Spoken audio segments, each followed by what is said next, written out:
नमस्कार सम्पूर्ण दर्शकवृन्द, आजको यो भिडियो हो 17 नोभेम्बरको र हामी दुई काकी भतिजी मिलेर हाम्रो गाउँमा अनुष्ठान भएको तिहार सम्मेलनमा जाँदैछौँ र बाटादेखि नै यो गोर्खा सामान, गोर्खा पोसाक, गोर्खा गहनाहरूको जति पनि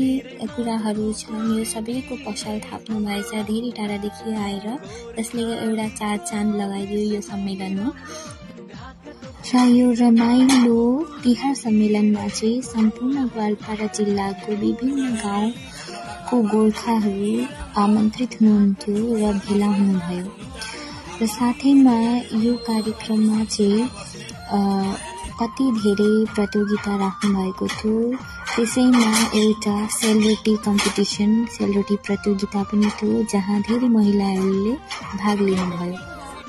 र यहाँ देख्न सक्नुहुनेछ। र त्यसै बीच मैले यहाँ दुईजना युट्युबर दादाहरूलाई पनि भेटेँ र उहाँहरू पनि केही भिडियो रेकर्ड गर्दै हुनुहुन्थ्यो। यहाँ देख्न सक्नुहुन्छ जति पनि यहाँ भेला हुनुभएको उहाँ सबैले आफ्नो गोर्खा ड्रेस लगाएर उपस्थित हुनुभएको छ र त्यसै बीच भैलिनी प्रतियोगिता सुरु हुन लागेको कारण म पनि रेडी भएर गएँ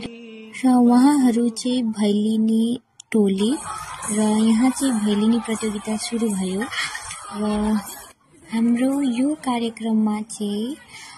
सम्पूर्णलाई भोजको पनि व्यवस्था गरिएको थियो र सबैजना यहाँ खाना खान थाल्नुभयो र यहाँ देख्न सक्नुहुन्छ र यो चलिरहेको रहेछ भैलिनी र यो चाहिँ हाम्रो भैलिनी टोली र सबैले राम्रो नाच्नुभयो, सबैले राम्रो गाउनुभयो र म चाहिँ गाउनेमै थिएँ र भट्याउनेमा थिएँ र यो कार्यक्रमको मुख्य अतिथि हाम्रो एरियाको एमएलए टङ्केश्वर राभा पनि आइपुग्नु भयो र उहाँले पनि अलिअलि देउसिरेमा नाचिदिनु भयो र यहाँ आमन्त्रित हाम्रो चलचित्र कलाकार गायककार लक्ष्मण छेत्रीलाई पनि धेरै धेरै धन्यवाद, किनकि उहाँले आएर हाम्रो गाउँमा अलिकति रमाइलो गानहरू गाइदिनु भयो, धेरै नै रमाइलो पारिदिनु भयो। साथैमा डोल्मा ताङमा पनि आमन्त्रित हुनुहुन्थ्यो। मैले यति नै केही झल्कोहरू यो सम्मेलनको देखाउन पाएँ र यतिमै खतम हुँदैछ यो भिडियो र धन्यवाद मेरो यो भिडियो हेरिदिनु भएकोमा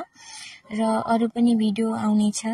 र लाइक, शेयर, कमेन्ट गर्न चाहिँ नभुल्नुहोला। जय गोर्खा, जय आयोखम।